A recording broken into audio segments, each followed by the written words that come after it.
There are, as you know, many shifts happening right now on the earth, and these are good shifts. And even though it might seem dark and challenging, where there is the most dark, there is also the most light to be revealed. So we ask you not to worry. All is well.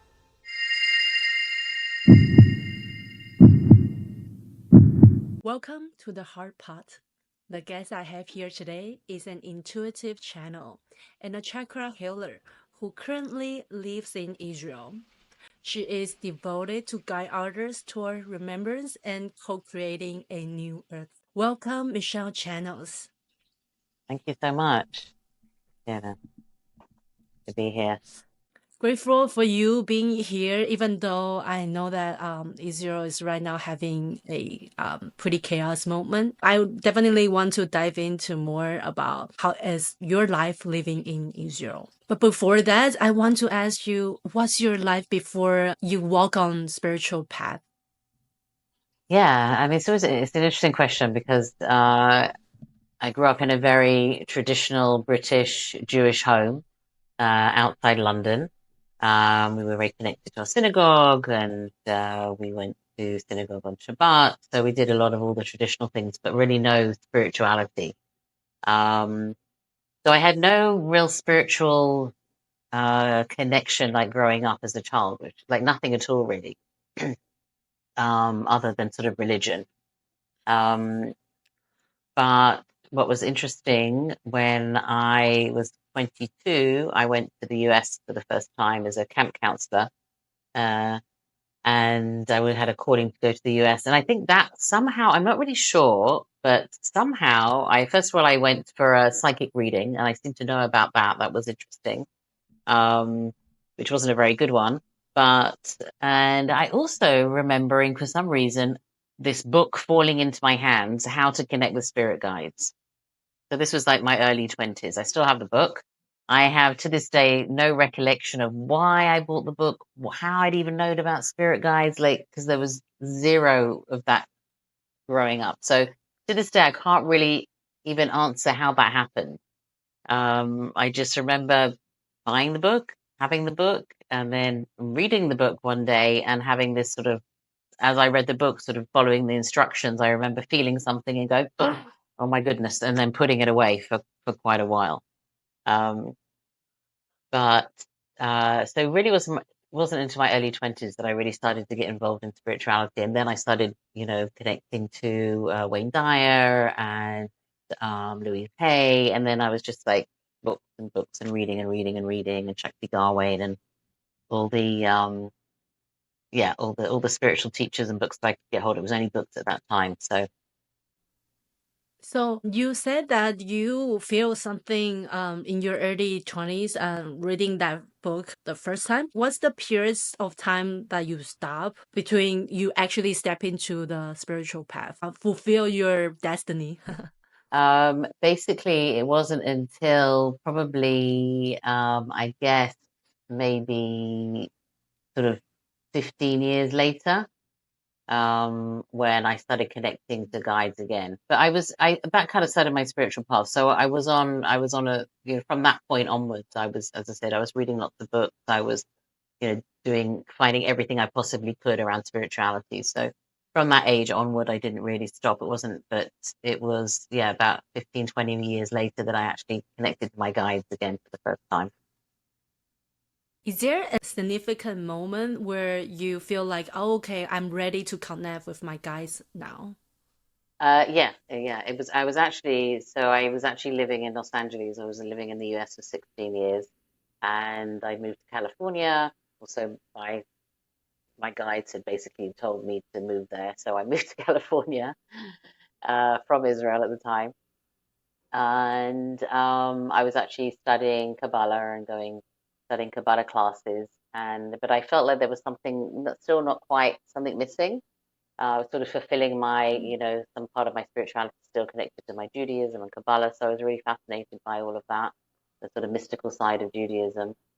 And then somebody invited me to an evening to connect to your guides and angels. And I literally was just like, ding, ding. I think everything went off in my body, and I was like, yes. And I went to this class and connected to my guide for the first time. And then the teacher who was teaching the class, I ended up studying with him for 5 years. That's how I got into the channeling. You mentioned that you ended up to go to the follow with that teacher with like deeper learning. Um, what did your teacher teach at the time? He was teaching basically how to connect to your spirit guides and channeling. That was the two main things. But all we sort of covered a lot of subjects, learning to connect your intuition, and sort of all things spirit really. But mainly it was it was also kind of learning about your intuition, all your intuitive abilities also. But mainly connecting with your guides and and channeling your guides. That was the main work. Can you share your journey with channeling? Like, who did you start connecting with? How did you even gain more trust? Yeah, I mean, the first time, I remember just, the first meditation that we did that he guided us through. And I remember just first of all seeing this big, beautiful face, and I heard the name David. And it was sort of a typical sort of angelic face, white hair, white beard, blue eyes, but I've never forgotten that moment. It was just that clear face sort of smiling at me. And I just had this moment of, wow, I'm not alone. So that was my first experience. And then after that, I was very connected to Metatron and the Ascended Masters, the Archangels, Archangel Michael. So I was connected very much into the angelic realm.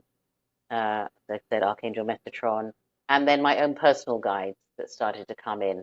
And I had various guides over the years who came in different times. So, because I heard a lot of channel with one's collective being or their representative of galaxy being or one specific species. Do you have a certain like being that you always channel with? No, I do channel a range of beings. It depends. When I work with people, I connect into their guides. But generally, I guess Metatron, I would say, would be my go-to guide. He sort of comes in for the most part.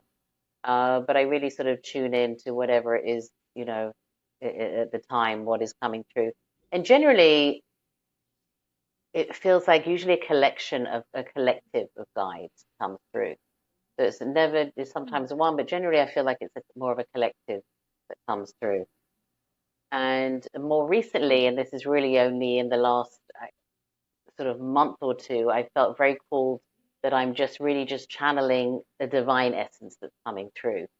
So sort of cutting out all the middlemen and just really bringing in divine essence, divine guidance, this is really kind of a recent sort of development, I guess, in my channeling. Can you share more on like when you channel, like how do you discern who are you talking with? What being are you channeling with? Well, first I clear my energy and then I invite again, it's usually the guides that come in. So I invite in the guides. So it's usually a general guide, and then I hear and feel their energy coming in.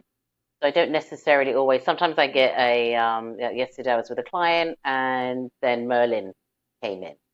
So and I heard very clearly, oh, we've got Merlin here. So then Merlin came in. And other times again it's Metatron. So I usually get a name. I usually or sometimes it's just I know it's just a collective of guides. So it really depends on, who I'm channeling for, where I'm channeling. I try not to get too stuck on the guides' names, try to stay out the mind and just really bring in the energy and bring in the essence. What is the difference between channeling divine essence and channeling the guides? Like sensationally or message wise, or what's the difference? I feel like I mean, I guess at the end of the day, it's not really any different, right? It's all divine essence. The guides are, we're all expression of divine essence. It feels like it's just a little bit more of a clearer channel. And it's also the frequency that's different. Right? So when I'm bringing in this divine essence, it feels like it's a purer frequency, it's a stronger frequency. And again, this has sort of been a more recent thing that's coming through. I think when we're channeling, we're bringing in an energy, we're bringing in a frequency. So it's just a really difference in frequency more than anything. Essentially, we're all all the guides, all the angels, we're all part of this divine bigger picture, this divine essence. So it's just a different level of frequency that's coming through. Can I ask more about I know that in spiritual realm the guides that are doing the service to humanity, and of course there are guides that are service to self. Have you ever encountered that? And I know that a lot of people out there, they're actually channeling.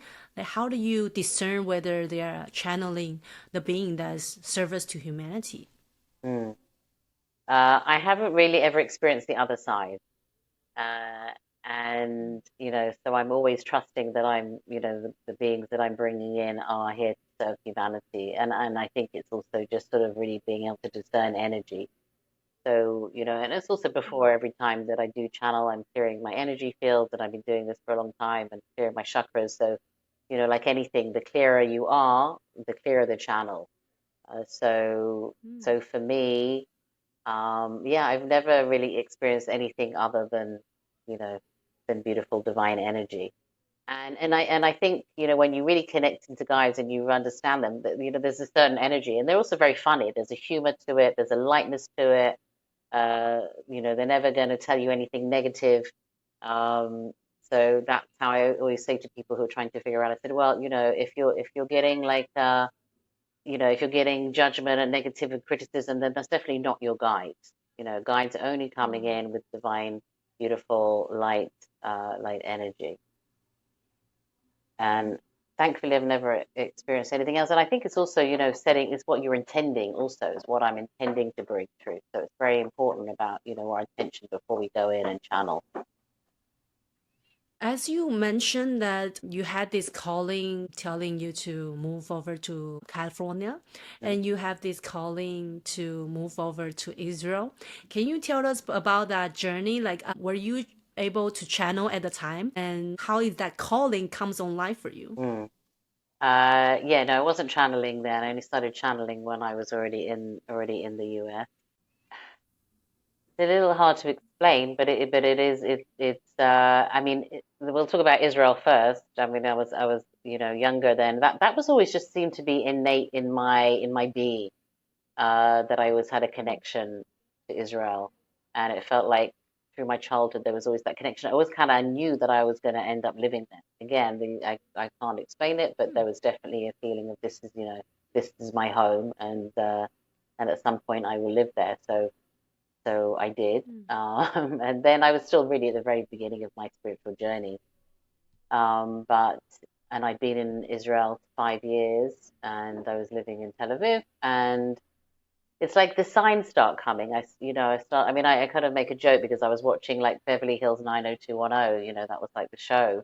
And it's like there's these little things that start sort of sparking off these, California. And I'd never been to California. I'd been to the US once, just when I was doing like Camp America many years ago, but I'd never been to California, never been to the West Coast, But this calling just got stronger and stronger. And then certain things just started to happen that, were like, oh, well, this happened. Well, I need a job. Oh, well, this person's offered me work. And then this happened, and this happened, and then the money came.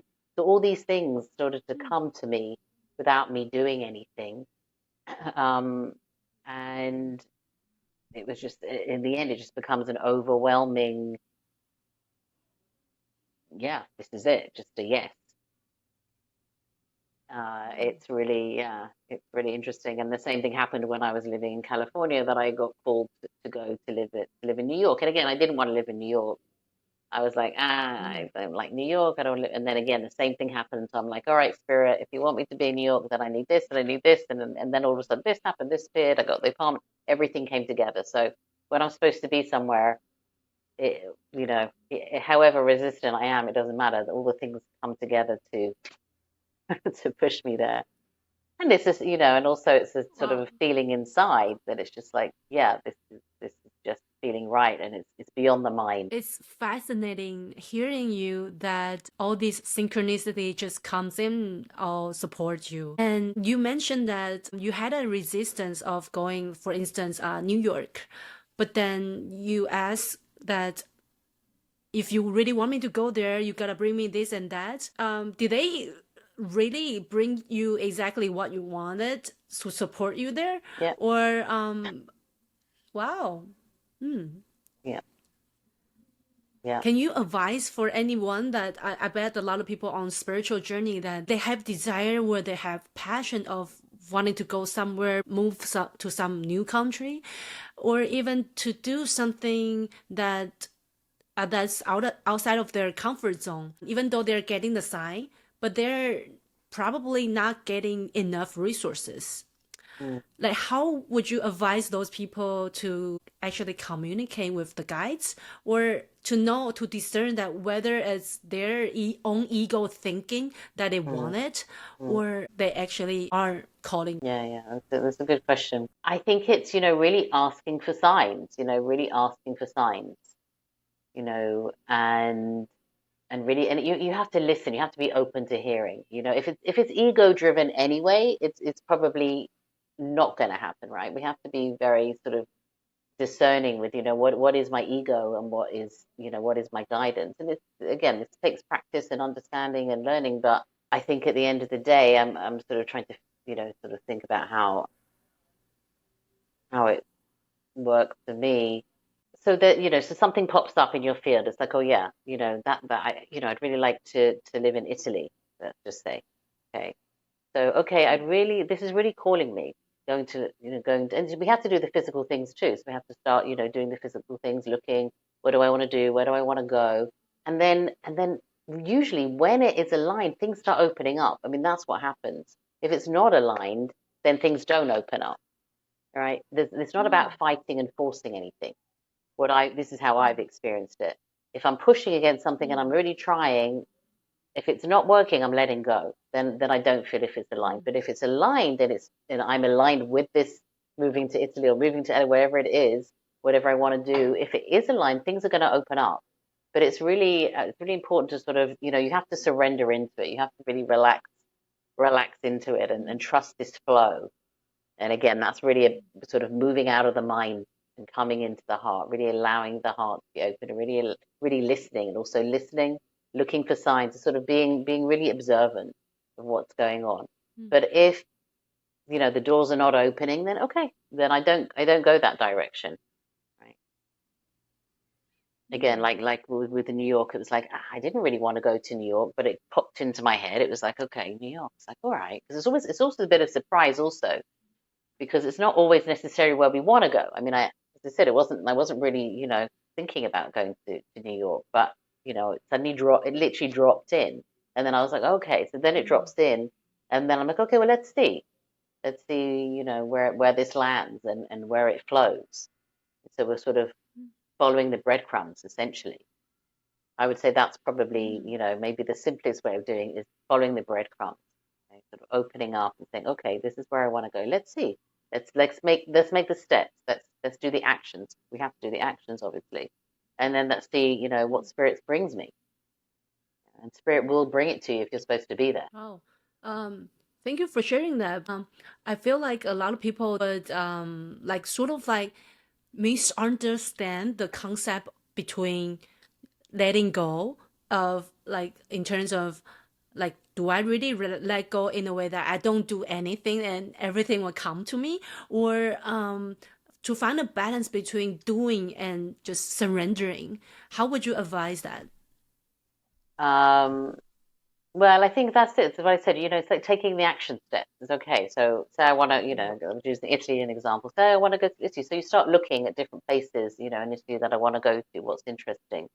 And then maybe if there's some work that you want to do there, then we have to do the actions. Spirit we're here in the physical realm, so we have to make the action. Spirit is not doing it for you. But again, it's listening and following the flow, and it's those breadcrumbs, following those breadcrumbs. But yeah, we have to take the action. We have to sort of, Google all the places and see who's there. And so there's so yeah, we have to take the action. We have to take the action, and I guess I call it inspired action. That's maybe that's describe more. Inspired action. I mean, it's excited action. I feel inspired to do this. I'm inspired to go and research. I feel inspired to to this place. There's an inspiration. It's not like there's an inspiration behind it. There's a desire behind it. So it's desire, following the breadcrumbs, listening to the signs, seeing, what happens when I take this action and what happens when I take this action. It's almost like it's like a bit like I guess a video game in a way. You're going through the different stages to get to the end goal. I understand that follow our best excitement, like follow our passion. And if it's like inspiring you, you gotta follow it. That's really easy sign to look at. But what about those signs that you think like, oh no way, it's not gonna be your sign? For instance, like you never really think about to move to New York. That is some place that you don't ever want to be, and like you have that resistance inside of you, right? In human mind, but yet you have this idea. So how do you like to navigate through that? I mean, I think, specifically for me, I guess, because I got used to kind of living like this, that for me, it was like, okay. And my life has sort of been one long synchronicity. In fact, this is, part of a book that I want to write is about how all my journey connects together and all the synchronicities. So I guess for me personally, when I get these voices and I, see these images, then I know to follow it. Everybody's different. And yeah, it is like you're navigating, surrendering, you're navigating, between taking action, letting go, seeing where it flows. It's it's a journey. It's a journey to get there. And it's not easy always, and there's a lot, there can be a lot of resistance to it also, and a lot of frustration. Sometimes the doors don't open, and then you're like, okay, I'm going to let go, but then another door will open, and then you're moving. So, you have to sort of be able to sort of navigate this ship, but through a lot of. Okay, maybe this is the part that I did miss out here, is like listening to your heart. Let's get to that. Where that, like really tuning into the heart center. What feels good, right? What is my heart feeling? Does this, am I following my heart really? So the heart has to be involved also. Yes. It's like it's like that heart mind, coherence, right? Coherence. Yes. Heart mind coherence. That's so true. Yeah. So that's why my podcast is called The Heart Path. You're right. To remind everybody to connect to your heart, know your best answer for yourself. Right. There you go. Yeah. So go back to Israel. Did you remember your first emotional reaction or energetic reaction when you first arrived to Israel? Because you said before that you always feel like it's a home there. Yeah. Do you feel the same way when you got there? Yeah. The first time I came, I was 14, and I honestly don't remember so much of that. But then when I went back when I was older, and I spent a year here when I was 18, and yes, it just felt. There's a certain energy here. There's a reason why this very little country has so much controversy and so much going on, because there's an energy here. And there's a powerful connection here to this land. So I definitely felt there's a deep soul connection here. And I felt that from the beginning. I didn't feel like that in England, and I grew up in England. But here, there was some kind of resonance, some kind of heart connection. Again, hard to explain, but yes, it's a soul connection, it's a heart connection. For me, because I'm coming from Taiwan, to be honest, I never really felt a home there. But when I actually moved to LA later on in my life for my study undergrads. And I do feel like a sense of home, but it wasn't really appear at the first moment, but it appears throughout the time. I don't know why. So I want to know more about like what's your feeling like since you've been there for several times before you actually move to Israel. Did that happen to you? And is there any part of Israel that makes you feel specifically deep? Yeah, I mean, I think, you know, as I said, I've been here many times and I've lived here in different periods of my life. So this is like the third time. um, and each time it's a little bit different. Yeah, I don't know, this time I landed in actually when I moved back here, I landed in a very small town, sort of in the center of the country. And it was kind of pretty random at the time. It's a little bit like Santa Cruz, kind of a hippie, like spiritual town. It was very quiet and nobody really knew about it. And again, I got called to move here, which is also another that I had, someone had told me about this town and I was like, oh, and I knew that I was going to live here. Again, it was just like a knowing. So when I moved here about 8 years ago, I was like, I just felt, again, it was like this even deeper feeling of home, and you think it's not Jerusalem or it was this little town in the middle of the country that nobody had even heard of at the time. Now, interestingly enough, it's got very popular and everybody wants to move here. But at the time, it was just, there was something here in this essence that I felt, and I was like, okay, I'm home. So there was a sense now that I really sort of came home to this little town again, very unknown little town in Israel. But each time it's been a different experience. I lived in Tel Aviv the first time for a few years, and that was a different experience. I lived in Jerusalem for a few months. So I've lived in different places, and they've all had their own significance. But I guess this last few years has been this is sort of a different energy, and I think to live here you have to have a calling. There's something here. I mean, I know that I am here to do some deep energy work here, to really hold the light here. That's why I'm here. So there's many layers to it. You mentioned that you have been to Israel to different places, right? And you have different feelings towards like each part of the country. What kind of feeling? Like, what's the difference of that feeling? If you could describe it, it's more like a familiarity, or it's more like what kind of feeling, if you can use the word to describe it? I mean, it's just energetic. It's like if you go to one town or another town, there's some places that you feel more aligned and some places that you don't. I think that's sort of anywhere when we travel. There's some places we feel very connected to and some places we feel less connected to. So, and it also just depends at the time in my life, where I was at. As I said, I spent 5 years in Tel Aviv, and that was 1995 to 2000. That was, and that was a sort of different time in my life, and I was really sort of, getting deep into my spiritual journey. But, I was younger and a different time and place, and Tel Aviv at that time was amazing. But different to now.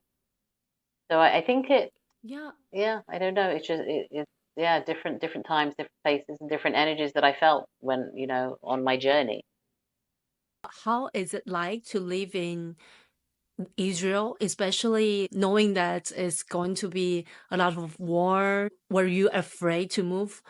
At first, do you have any concern of that? And whenever, like, for instance, right now it's happening, like the war, it's literally just happened like since last week. So, how is that like to be living in a war zone? It's challenging. It's definitely challenging. And no, when I moved back here, I wasn't really anticipating. I mean, I got very lucky the first time I lived here, and there was no war at all. And I left in 2000, and then a war started then, but I missed it. So I always managed to miss any war. So actually, this was the first time that I've lived here that this has happened. It's my first war, actually. And I definitely really didn't imagine that it would happen whilst I'm here. So it was a bit, it definitely wasn't something I thought about. And it's challenging. It's definitely challenging. And In what way?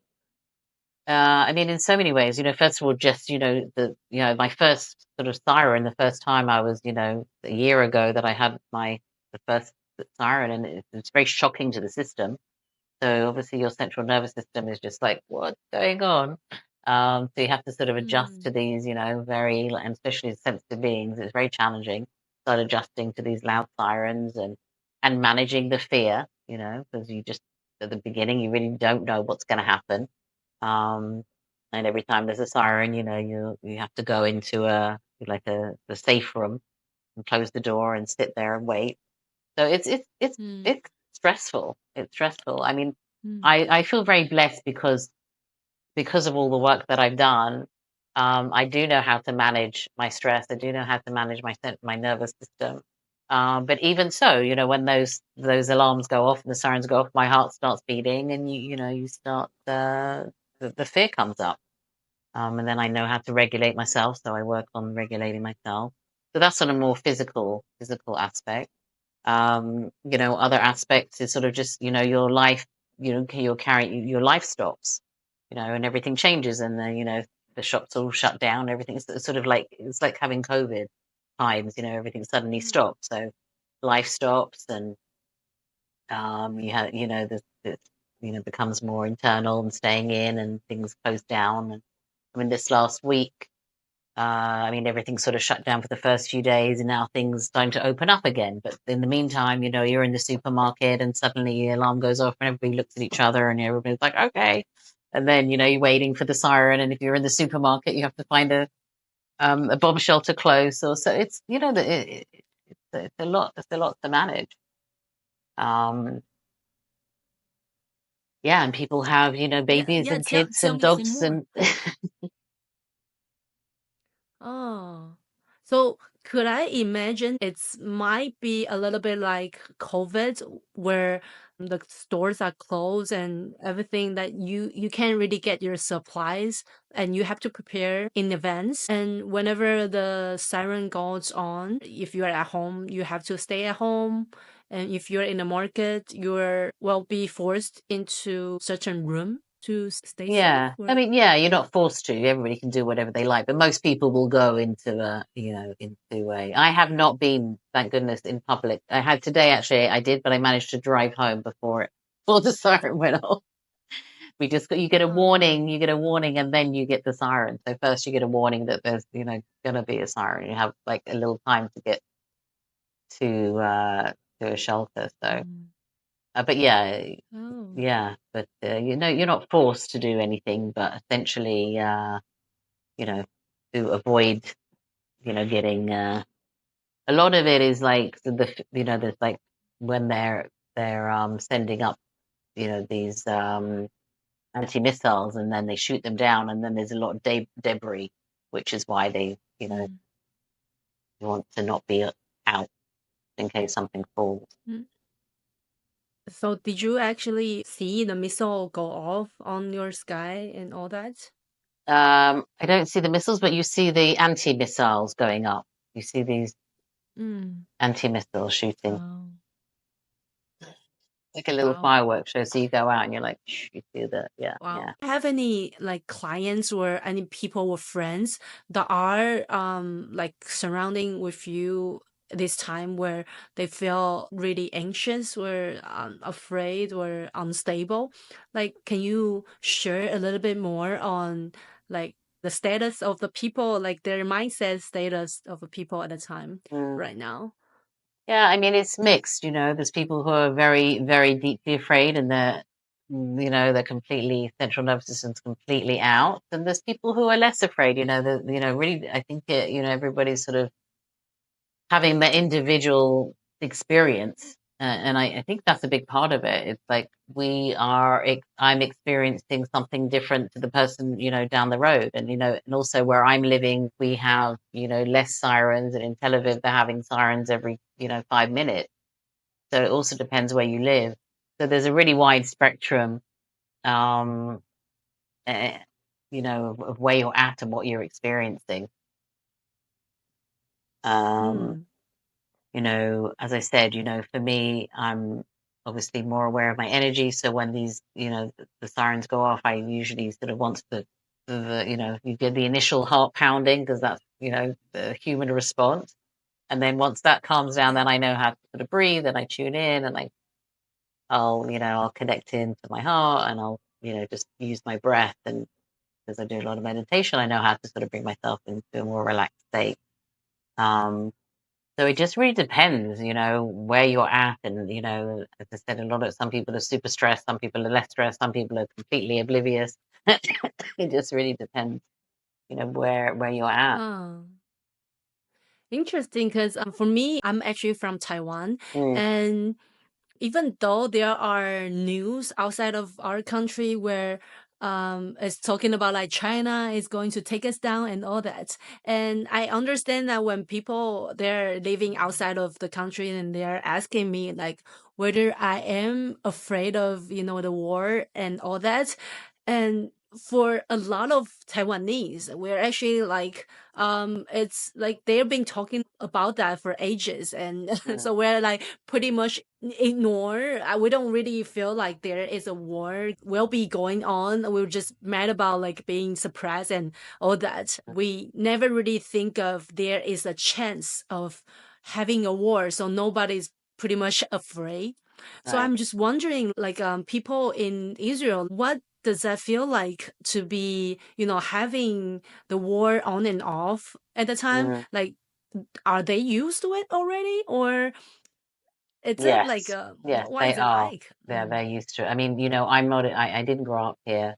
But you know, Israelis are very different. They are used to it. They've grown up with it. They've spent their lives, you know, you know, in war essentially on and off over the years. So most Israelis they're used to it, unfortunately. Yeah. They know the drill. That's why here it's kind of, you know, people are like, you know, 1 minute they'll be in the bomb shelter, the next minute they'll be out, you know, getting a coffee. You know, I was in a coffee shop the other day and the alarm went off and the sirens and everybody just kind of looked at each other and it was just like, you know. And so they are Oh, people are used to it. People are used to it. But it doesn't, you know, it doesn't say it makes it easy. And some people, as I said, you know, are more in fear than others, but they are used to this way of living, which is sad, you know. But this Israel has been in war for, you know, hundreds of years. So most Israelis are pretty used to this situation at this point. Yeah. does it make the people live in Israel more of believing that every day is a bonus day? Yes, absolutely. Yeah, yeah, yeah. I think that is definitely something here, that there's a life here. They're very resilient, and they do. Israelis live for the day. They really do. I mean, it's a good thing. It's a sad thing that that's how it comes from, but in a way, it's powerful because people do live here. They live with joy. They live in vibrant life. Yeah, they're resilient, and nothing seems to, like, you know, they're strong, very strong people. For me, I'm just I never really live in war zone, so if I seem naive to say this, because like a lot of people out here, for me sometimes even like I'm just thinking about like what am I going to do in like next 10 days or next month already. Like I feel like a lot of people right now we are living like in the future, not living in presence. In the contrast of people who live in Israel, that you constantly have to like you are not sure whether you're going to be here next month or something, and it's more of like that mindset is embedded into people in Israel that okay, we're just kind of focused on this and right now, and there is not much schedule next month or ahead of time. Like how Yeah, does yeah, that yeah, yeah, yeah. I think resonate? that it absolutely, yeah. I definitely think there is something about, you know, I think anyway, you know, you know, during this period of time on Earth, we're being called more and more to live in the now. And this is certainly in the case here for sure. I think there is definitely that sense of like, yeah, that live in the moment and live in the now because we don't know what's going to happen next week. And And even sort of in this situation right now, we don't, right now there's no, we have no idea what's going to happen, where it's going to go, how long it's going to last. So, right now there is no future in a way. It's like, okay, let's see, take today. Let's see what today brings. Let's see what today brings. And the next day, let's see what today brings. So yes, it brings you into the now moment. It definitely brings you into the now. Do you observe that people are more in their now moments compared to other areas of the world? Yeah, definitely. Yeah. Mm-hmm.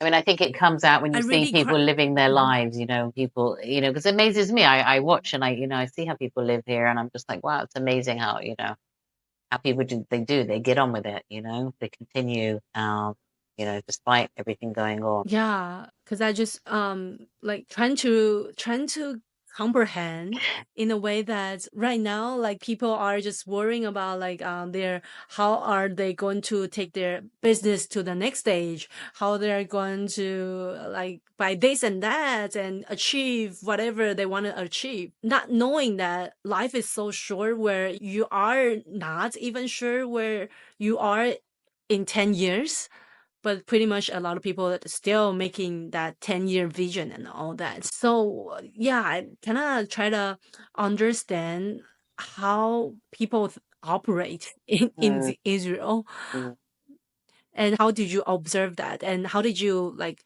navigate like balance between that? mm, Because you have a business as well. And yeah, what's your vision for your business? yeah. Yeah, it's an interesting question. And I had a moment. So yesterday I was talking to a friend, and I was like, because there's that point of like, oh, okay, it's all of a sudden everything stops, and I had workshops planned and I had this planned, and then I have to kind of let everything go and then sort of reassess, and it's it's hard. It's definitely hard. You have to kind of yeah, it's like, okay, let I have to reassess the situation. Um, Mm. and I was talking to a friend, we were talking about our businesses, and his in the US, and I said, I said what I realize is that it doesn't really matter where I am, even though this circumstance looks, crazy. At the end of the day, I still have to carry on and do what I'm doing. I have to push through despite the circumstances around me. And I have to carry on. I have to still serve my clients. I still have to, put my workshops out. So for me, um, it takes extra effort, but you know, Mm. we have to continue. I have to continue. I have to continue with my work as much as I can. What I can do, I put my work online. Thank goodness, I still can work with my clients online. But workshops for now are postponed, and that I can't do in-person workshops. So it's a lot of flexibility, and yeah, you have to be very flexible. It's definitely challenging, but I think when we understand that wherever we are, we have challenges. At the end of the day, we have to really dig deep to get past our challenges, to get past our resistance, to get past our limitations, right? So this feels like a limitation right now. It's like, okay, but this feels like a limitation, but maybe there's some other, but maybe it's opening me up to other things. And it's, I have to get creative. So it's given me an opportunity to be more creative in my business. So, there's always opportunities, right? In the challenges wherever we are.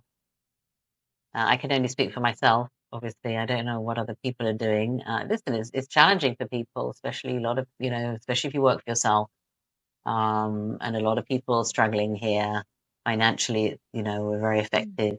Because again, everything's shut, and then everybody stops working, and everybody's, so there's an overall knock-on effect in the economy, for people, especially if you're working for yourself. And yeah, it's not easy, but it's again opportunity to get creative. I see.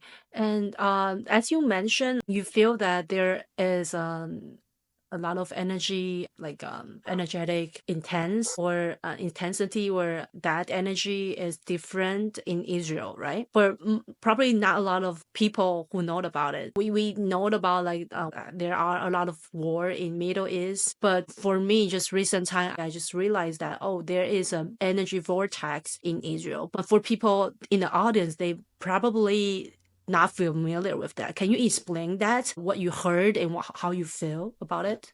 Well, I believe around the earth there are energy vortexes, right? There's, we're made up of energy, so there's some energies in certain places that are stronger than others. So Israel for sure is an energy vortex.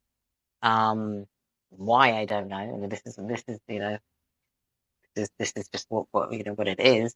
That this place, this tiny place, is a very spiritual and energetically charged place on the earth. So you feel it. I mean, things here move very, very quickly. Like when I go and visit the UK, everything moves very slowly there. Nothing really happens. But when you come to Israel, everything is speeded up. So there's an energy, it's a different energy. You can literally feel it. So things are much quicker here. Also, like spiritually, if you really want to evolve spiritually, you come to Israel because you will evolve really, really quickly because of all the challenges and the intensity here. It's pushing your soul journey. It's pushing your triggers. So you really, you can't sit on your laurels here and not, and not do the work. So I said, if you come to Israel, you know that you're going to be doing some deep spiritual work because again, that's the energy of the place, right? And yeah, it's an energy vortex, which is like, what does that mean? There's a accumulation of energy here, a stronger energy. Because I've been to several different, they call it Earth chakra. Right. Yeah. For instance, there is one in Mount Shasta, Northern California. Mount Shasta. Yeah, and Egypt, Australia, Uluru, there are some energy vortex. They refer it as one of the chakra on earth. For me personally, I feel like the energy is really different in a way that like different area, they got different energy. One of the most mutual feelings for me is that there is nothing could hide underneath. It's like higher energy coming down. If there is any shadow inside of you, it will be flushed up. Exactly. And you will see that right in Yeah. front of you.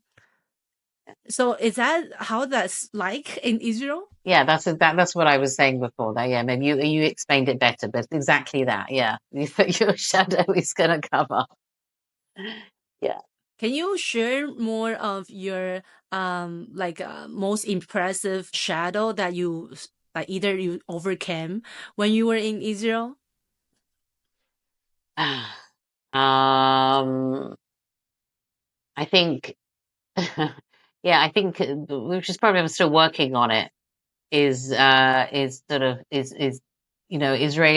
It's a very, as I said, it's that intensity. Israelis are very fiery, and and I'm still very sort of English, and so my very challenging patience, I guess, is the one I'm looking is the word I'm looking for. Patience. Yeah, is maybe I don't know, is patience the right word? Yeah, I mean, so the biggest example is that is when I'm driving, right? And so when I'm driving, that's the most challenging because Israeli drivers, it's very challenging on the road. I think all the energy of Israel comes out on the road. So for me, that's when my biggest shadow comes up. That's when my biggest frustration, my anger comes up. And so yes, I think that's my biggest shadow is that frustration, anger when I'm driving. And learning to just go, okay, let's just be, just let everybody be in their energy and, cut me up and do what they've got to do. And I just have to like really bring in my zen as I'm driving, which I'm not very good at, to be honest. So I would say that's the biggest shadow for me right now is managing Israeli drivers. Thank you for sharing that. I can relate to that because to be honest, I thought traffic's kind of back in Vancouver already. Mm. But yeah, it Come can to be a Israel. lot worse in Israel and India, or Right, well, exactly. there are other places in the world that's challenging. Oftentimes, there are this saying about you can observe one person's true personality just by observing them driving. Mm. Yeah. And I was like, oh, that's interesting how when I was younger, well, I would used to like be this aggressive driver where I don't like people cut me off, and like I would probably yell at other people and all that. And right now I feel like as I step into spirituality and learn more about like being gotta be zen of Mhm. my of my mind state, and I got better, even though I know that I can just feel that there is a part of me, the impatience Mhm. part of me Yeah. inside of myself. And I feel like that essence is really like when it comes to other stuff besides of driving, it appears from time to time. Yeah. So do you have that as well? Yeah, absolutely. Yeah, definitely. Yeah, and I'm well, yeah, definitely that impatience and that frustration. Yeah, and it's yeah, and that's really where the work is. And I'm like, okay, let's just breathe, and I really work on that breathing and letting it go, and so yeah, that's where it comes up. Yeah, we gotta have a lot more self-awareness, especially in this kind of intense area where you have to constantly face your own shadow. Yeah. I mean, there's obviously lots of different things. I mean, even this, the war, brings up the shadow, fear. It's like, okay, when these things go, these alarms go off, your body goes into fear, and you have to, really navigate that fear. And I'm really navigating right now, like, okay, that you are safe and you're protected and everything's fine. So, but yes, that fear comes up. That's another shadow to really work on right now. I bet there it's not only the patience but also the duality, because when you're driving there are so many different behavior that's not really at the same page as you. And I bet that in Israel there are so many more duality stuff in Yeah. there. So how would you say you manage duality there? And how would you advise people to like keep anchoring and align with themselves? Mm. I think it's always for me coming back to the breath, coming back to myself, taking those few minutes to meditate, to ground. I think grounding here especially is the most important thing. So for me, if I'm feeling off and I'm feeling that duality, then I have to come back to the heart again, to bring back to the heart. So coming back to the heart, really using the breath, using my, meditation when I can. Yeah, just really keep coming back to the heart, keep breathing. I think that, and grounding. Like I think grounding. If we're not grounded here, if you're not grounded here, it can be very challenging.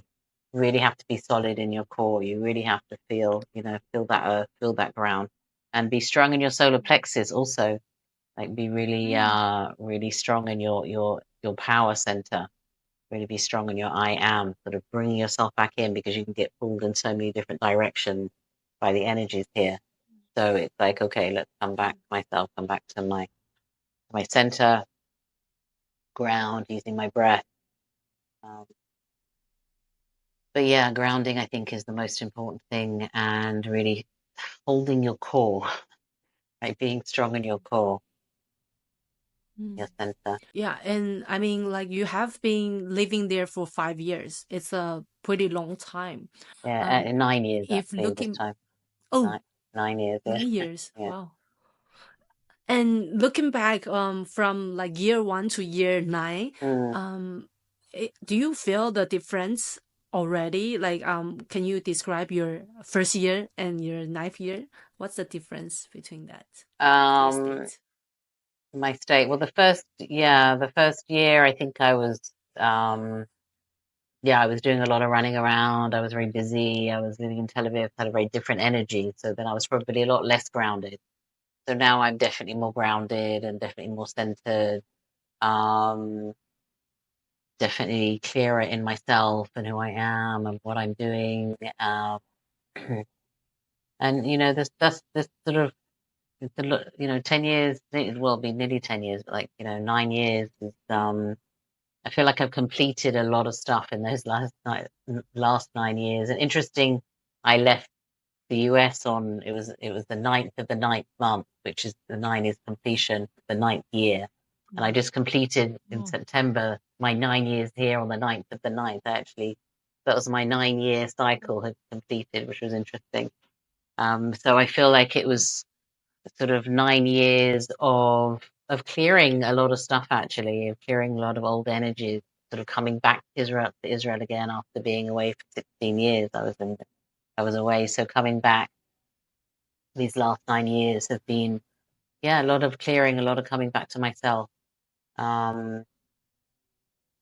getting to know myself a lot more, being clear about who I am and what I'm here to do and how I'm here to serve, trying many different things. So I think, after 9 years, I'm much clearer about who I am and what I'm doing here on the earth and what I'm doing here in Israel. So if you can be more specific, what are you doing here in Israel? Well, as I said before, I think I'm here to really, be a conduit of the light here, to bring this energy down, to hold the light here in Israel.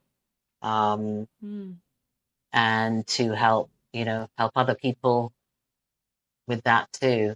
I feel I'm here to really help people bring in the new earth. And recently a lot of my work has been, and I do a lot of meditations on really visioning and focusing our vision on creating this new earth, like really shifting the reality, like shifting this war, shifting this reality. I did a meditation for peace last week on Zoom. I had a lot of people to join, and the idea was to really, really bring their vision, let's vision together this peace, let's vision together a new earth. And I feel like Israel is really a center point of all of this on the planet. So my work is to help people create a different reality with their vision, with their focus, and, with their observation. So what are we looking at? Are we looking at peace? Are we looking at war? The more people who bring their attention and focus on peace, that's what we're going to see. That is quantum physics, right? The observer effect, what we focus on, we create. What we're observing, we create. So I believe that I'm here to help, really usher in this new earth as an ambassador of the new earth, and to help people sort of come back to their heart, because that's where we're going to sort of to move out of the mind into the heart and start living from the heart, start really listening to our heart, start really, treating each other with kindness and love and compassion, and really shift this planet together. Yeah, because I feel like whatever you said about like being in the heart center and to shift our reality into peace in order to shift a new timeline, it's really easy for us to say, especially we're not in a time war zone. But for you are in a war zone and you're facing this kind of energy, and people are maybe anxiety running around. For you to be able to, like, over the 9 years, to still be able to be anchored into that, it's a journey. I would say it's difficult. How did you keep, like, navigate to come back and align with yourself? Have you ever in the process a little bit of like loss and doubt? Yeah, I do, absolutely, of course, occasion, but I do, but it usually doesn't last very long. I have a couple of days where I'm just like, I can't anymore. Then I have a very strong faith. And I'm not sure where it comes from, but it's always there. However, sometimes hard it get, and yes, of course, I get despondent. Some days it's just like I don't want to know, but I think I don't know. There's something inside me that doesn't give up, because I know what the truth is. I've seen it and I feel it, and I think that's what it is. I have such a strong belief in the new earth. I know it. I feel it. I've seen it, and I experience it on a, in many ways. I feel like I live very much my life in the fifth dimension.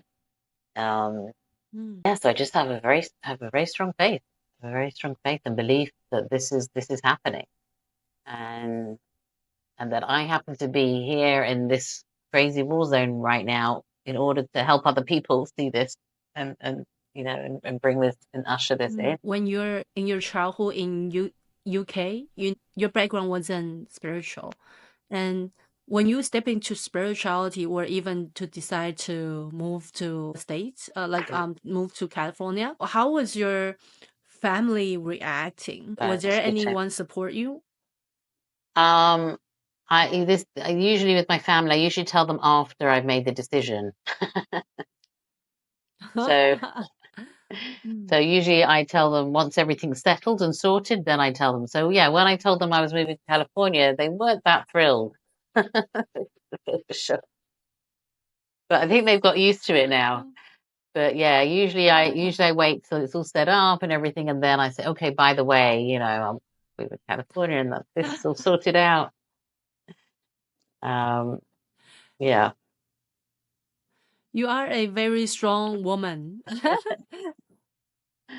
Me as well, because I usually run off and decide things on my own before telling them, before consult with them. I feel like a part of the spirit that we have to hold. Yeah, absolutely. Yeah, my family actually live here. My parents actually happen to also come coincidentally. My sister is here. My parents live here too. Live in Israel? Yeah. As well? Yeah. Were they not afraid at first? Yeah, and they're really old, so it's very challenging for them. Yeah. It's not my parents grew up, in the Second World War in England, so they they grew up in that, but this is obviously very different. So yeah, it's hard for them. What makes them move? Well, my sister also lives here, so they moved, and my nephew, so they came to be near their grandchildren. So that's why they came. Wow. Yeah. That's interesting. Were you the first one who started off moving to My sister Israel? came, actually. My sister before me, I think a couple of years before me. She's been here the whole time. So yeah, so she came first. And then I followed. And yeah, they came just when I came back 9 years ago. Just coincidentally at the same time. Wow. So it's like destiny brought you there with all the family, relatives. Yeah. Does that help to give you a faith of, grounded in Israel? I guess so. I guess some way. Yeah. It is interesting. Yeah, I really want to know more about your life journey as from a place where not spiritual background and getting to know channel and that putting the channeling off for a few years and then decided to come back to channeling. Is there a trigger point? Like, sorry if that's kind of repeat, but I didn't seem to hear a significant trigger point for me. For instance, I always had this belief of thinking life is more than just going to a school, going to work, and just earning money. When I was like 14, I thought about this already. I asked my parents about it, and I never really find out the answer until I was hit rock bottom of my soul journey of getting like sort of abuse in my relationship. Then I started to just go inward to myself. Is there a significant moment for you that inspired you to figure out more about yourself or spiritual realm? Yeah. I think I always felt there was something missing, and I felt that there was actually I felt sadness, and there was a loneliness for many years. I think that's what was sort of drawing me to find out what that sadness was, what I was missing. And that moment that I got invited to with that class, that workshop to connect with the guys, that was the moment that kind of woke me up to connecting with spirit. And that moment was like, wow, I'm not alone. So there was something in that kind of opened up. But yes, until that moment, I sort of carried this heaviness and this sadness that I didn't really understand for most of my life. And when the first time that I connected with the guys, I was like, there was just this kind of relief, this, like, wow, yeah, we aren't alone. and I think that's when the sadness started to lift. Also that even though I asked you before our recording, you said that you're intuitive channel and you channel beings when you're early on your journey. Is there a specific being that you channel? Less specific these days, but Metatron was really the being that I feel the most connected with. I feel like he's my main guy. And he's really overseeing the ascension process. So I would say Metatron is sort of my main go-to if I'm going to connect in and be more specific about who I'm connecting to. I see. And if you would tune into the collective right now, especially the collective that's listening to our podcast, or in the future, is there a message for them? What would you like to tell them? A message for them from me? From whatever you feel like is guiding for you to share the message, like what the message from them, or from them. Okay. Or from them, yeah. Okay. Oh, interesting. So what I'm really hearing is this message of like bringing more joy through. Actually, what they're saying is like, there's so much heaviness on the earth and so much sadness, but it's really important to bring joy and fun through. And I think that it's so important. It's really important that we remember joy even in the darkest moments. That we laugh and we don't take everything too seriously, even how serious things can get. But and I think that actually that's what it feels like. I think that's one of the essence of in Israel that I've noticed. It's like, there's always people, that people are always joking, even when you're in the, you're in this bomb shelter, but people are always joking and like we always find humor in everything. And I think that gets people through. So that's interesting with that. Yeah, that's what I was hearing is just remember the joy, remember the humor. And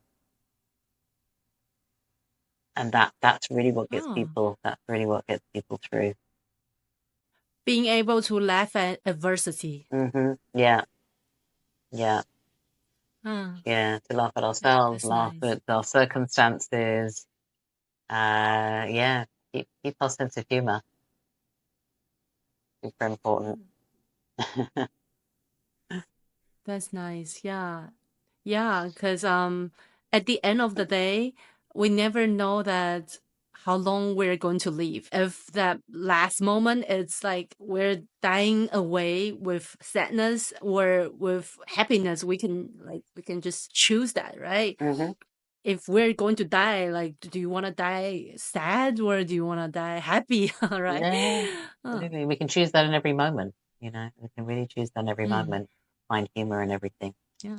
And that humor shifts the energy, right? It's the frequency shift, It was profound that we just gotta remember that no matter life could be hard, there are many stories and circumstances. At the end of the day, it's really our mindsets and our emotions face towards it. Yeah. So from your website, I noticed that you also mentioned that you're chakra healer. Can you tell me more about it? Like, where are you healing from? Even for those who doesn't know about chakra, can you briefly explain what that is? Yeah. So the chakras are behind me here. They're our energy system within the body. Okay? And each chakra connects to a different part of our consciousness. Right, from the crown, which connects us to the upper realms, to the root, which connects to the earth, So each one has a consciousness, each one has a meaning, each one has their own consciousness. So, they're really, it's a powerful energy system, basically. And it's amazing. I always say, if we learned this stuff in school, we'll be so different, such different people. We learned the chakras. I actually started doing classes with kids doing chakras and art. I'm also an artist with my painting. So I've been working with the kids and starting to teach them the chakras through art. So, it's the system within the body that we can really use to help clear our programming. I believe that in the chakras, we hold all our stories and all our programs, right? So, for example, in the solar plexus chakra, which is our third chakra here, this is connected to our power center, connected to our worth, who we are. And so, if we have problems with our power, we have problems with our worth, and we go in and we work on the solar plexus chakra. So each chakra is connected to a different part of our reality, part of our existence. So it's super helpful to work with the chakras, especially with healing. So I wouldn't say I'm a chakra. I don't like to use the word healer, but when I work with people, we go into the chakras and we clear the chakras, like we clear the programs that are held in the chakras. Like the throat chakra, a lot of people have issues with the throat chakra speaking their truth. So if people come to see me and they have, they're having problem communicating, then we go into the throat chakra, we find out what story is sitting in there, what programs are sitting in there. So each chakra we go into, we work on, what is happening in there, through visualization, through meditation, and really tune in and see what's going on and help sort of clear out those stories that have been sitting in there. It's a very comprehensive system to work with. Really powerful. Yeah, it is powerful. Can I add my explanation into chakra system? Yeah, sure. And see if you could help me to correct some if I didn't explain good enough. So from my understanding, chakra is like let's say we are sitting in a movie theater and the reality is on the screen. Our system is actually like a back and projecting room. There are projectors that's projecting out to reality, to the screen. That projector is actually our chakra. So if our chakra system is like when we grow up, we get twisted, we get damaged, or we get blocked at some point, build an armor, the reality that we see through from the projector would be more of twist or black and white or however that would be. The one thing about chakra is that it's not only that blocks you from manifesting the reality you want, it can manifest in a way that it's showing you what's wrong with your chakra. Like if you have certain damage in your chakra and the energy accumulate in the field and it will manifest into your physical body, in your physical reality, not only circumstances, but also your body function. So from my understanding, I'm certain that I have a lot that I haven't explained well, but I feel like chakra is really a system that is really complex and really worth for everyone to discover, because if you really want to, at the end of the day, we just want to live a happy life. We want to live healthy. But if we're not able to work on that, then we could manifest illness or distorted reality. Yeah. So that's why chakra healing is so important. And can you explain like how do you do your chakra healing? Yeah, no, that was a great explanation. And absolutely, yes, it does affect our physical, emotional, and spiritual well-being. If our chakras are off. So basically when I see somebody, I'll take them through a chakra meditation. So I'll guide people through the chakras. And then I work sort of intuitively. I can sort of tune in to, when I close my eyes, I get called into, okay, so right now, if I'm tuning into you, I'm getting called into the heart chakra, interestingly. So that's the first place I'll go. So I will go into the heart chakra with the person, they close their eyes, and I'll get them to sort of breathe and focus on the heart center, whatever chakra we're working on. And then this is where my guides come in. So then I receive sort of questions and information. I start asking questions to open up the programs or the things that are stuck or the blockages in the chakra. So it's sort of a work with my intuition, what I'm hearing. I'll also get people to describe what are they noticing in there. And it's really amazing what people will see in their chakras. I had one client who saw a kitchen in his solar plexus. And then we're like, okay, Kitchen. so let's a kitchen, yeah. And Wow. and then I'm like, okay, well, let's go into the kitchen. Let's see what's going on in there. So we worked there. So people see all sorts of interesting things. And often, when I work with the solar plexus, often people see, well, I'm seeing a black hole. So we go, okay, so that, your solar plexus then is, we need to fill that hole. So we bring light in, and then we start working on, first of all, sort of clearing what the program is, clearing what the story is. It could be an old memory. It could be an old, trauma. So we work with that trauma, work with that memory, and then bring in some light into that chakra to heal it. So it's sort of going in, seeing the story, seeing what we've got in there, like clearing it out, taking it out, releasing it. Not always in one go, because, I'm also very careful about, when I'm doing this work with people, because we can't do everything, all at once. It's just, it's a process. But to start sort of clearing out the chakra, start working with it, sort of cleaning out those programs, clearing out those old stories, and then sort of healing them, then sort of bringing light in and sort of refueling them, refilling them. So that's how it works, how I work with it. That's nice. Did you have any impressive example that you would like to share? How the client was before they come to you, and how did they transform in their life? Yeah, I mean, lots of transformations. One that sort of pops out is a client who she'd been depressed for over 20 years. And after 2 weeks, her depression literally lifted. It went. And she came off her medication, and she actually wrote a book about it. And so that was really, really amazing.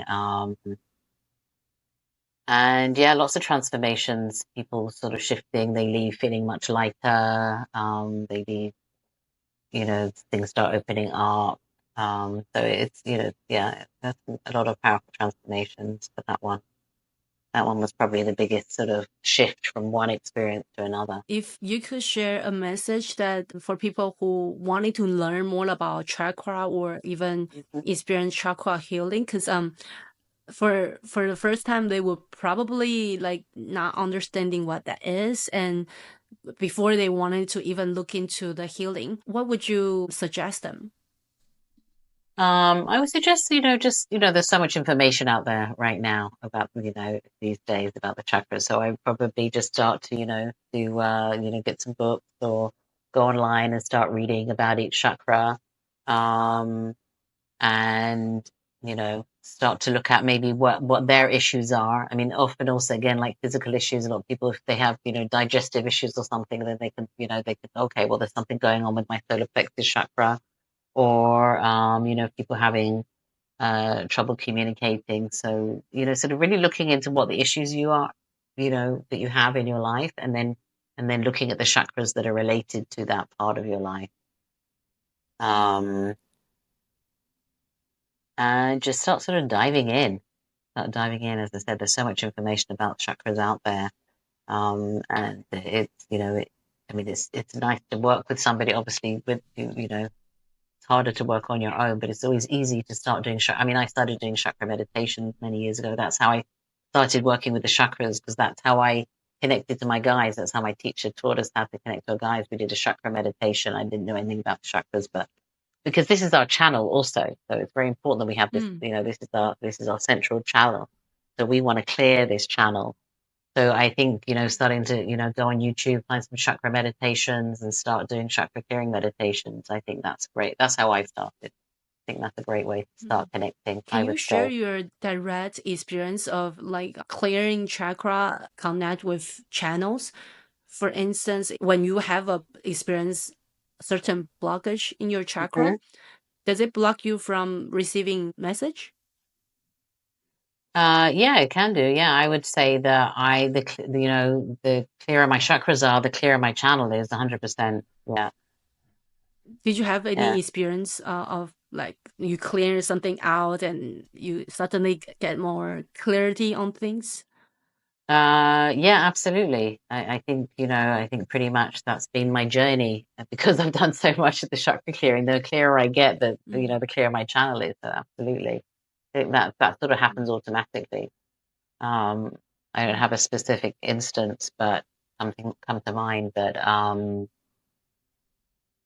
But yeah, the more I clear, the more aligned I feel. I mean, yeah, I think in all parts of my life, really. I think I guess what's coming is like I feel very balanced. I'm balanced and grounded.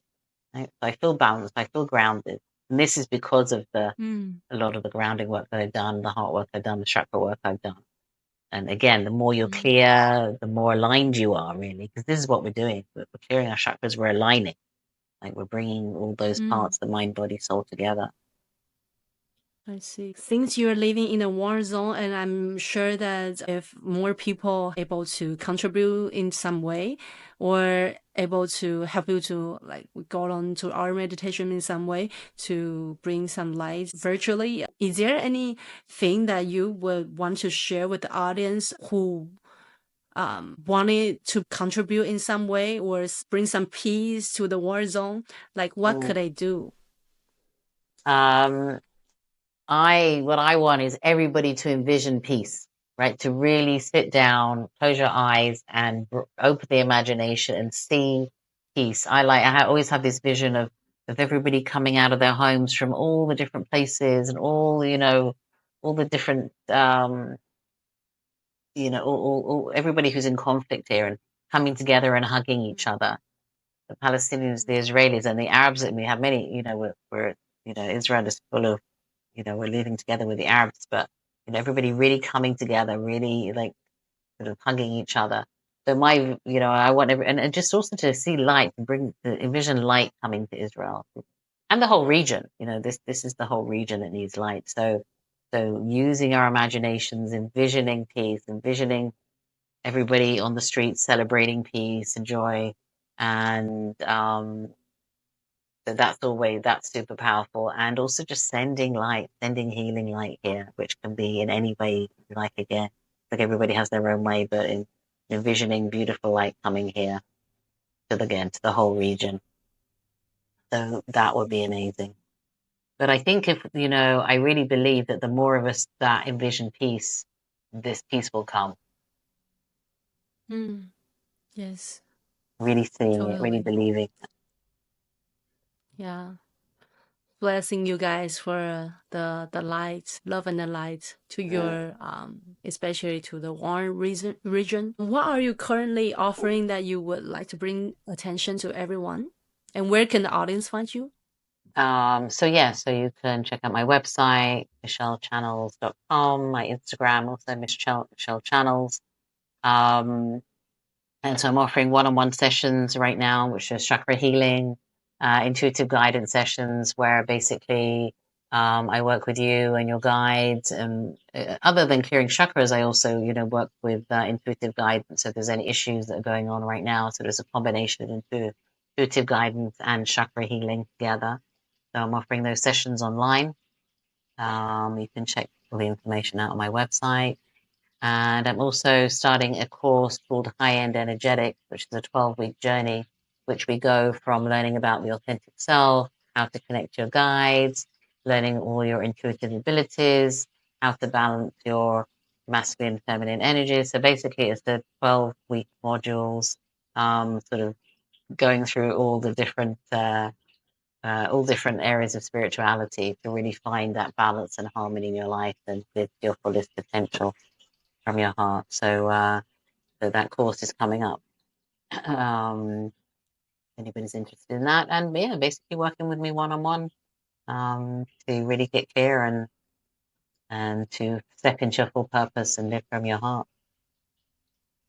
Oh, Okay. I will also put the link down below in the description. And I have some last question. Do you feel like any guys want to come in to just give the last message of the day? Yeah, let's see. Or even the horse ear, the ears of the horse. Yeah, let me see.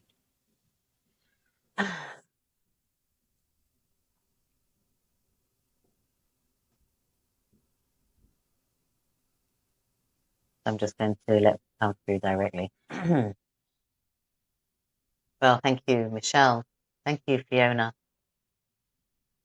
Thank you for inviting Michelle and us, because she does not travel alone. So thank you for this opportunity. And this is always an opportunity to bring more light to the earth through frequency, and the light that comes through you, Fiona, the light that comes through Michelle and other beings on this earth at this time who are bringing in a light frequency, who are bringing in healing energy.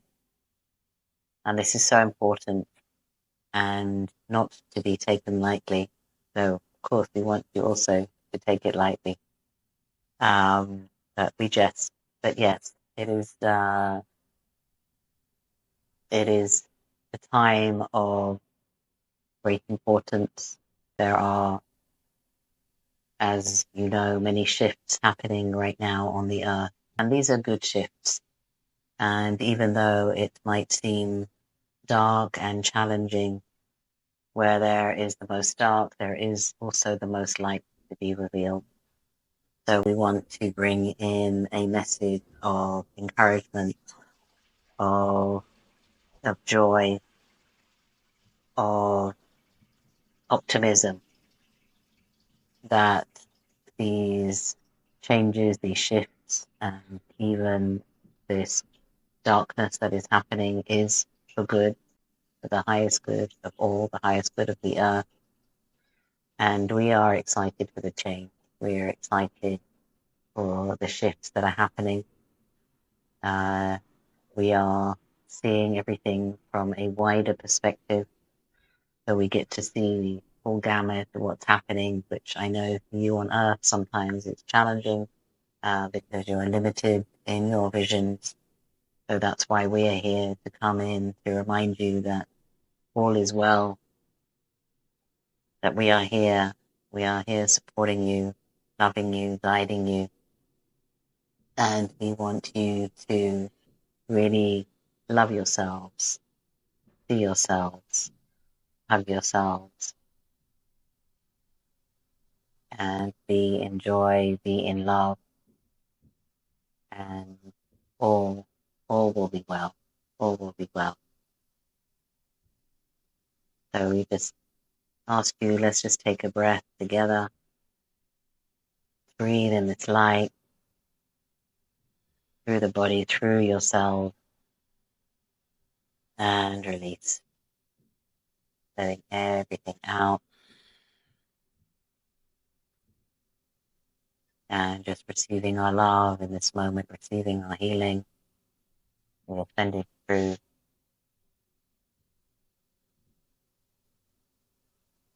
And we ask you not to worry. All is well. And love and light is winning.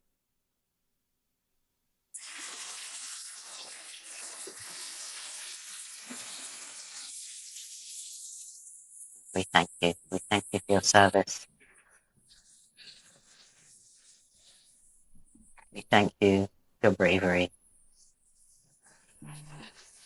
And that is all of you that have chosen to be here this time on earth, all of the souls that have come to make this change, be part of this awakening, this transition into this birth.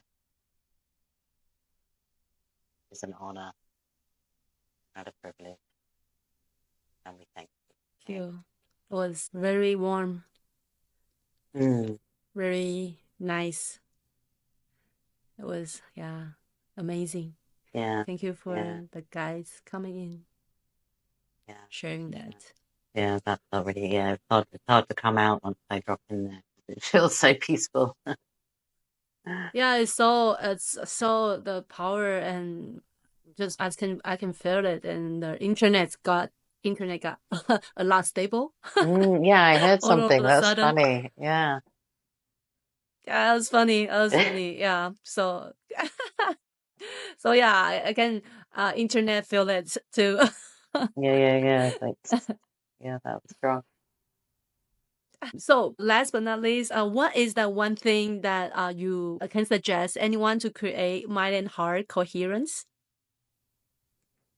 Breath. The breath. The breath. The Yes. breath. Wow.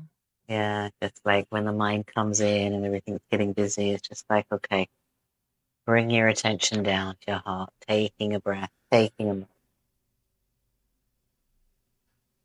That's Yeah. it. It's pretty simple. Yeah. That's beautiful. Thank you for reminding us, like we all need that in this time of the age. And I feel like, yeah, it's give me a lot of stillness in heart, stillness in mind. Yeah. Thank you for today, Michelle, for your message, and thank you for the guys for the message, and thank you for the audience for watching until the end. I will see you next time. Thank you so much, Fiona. You're beautiful. Thank you.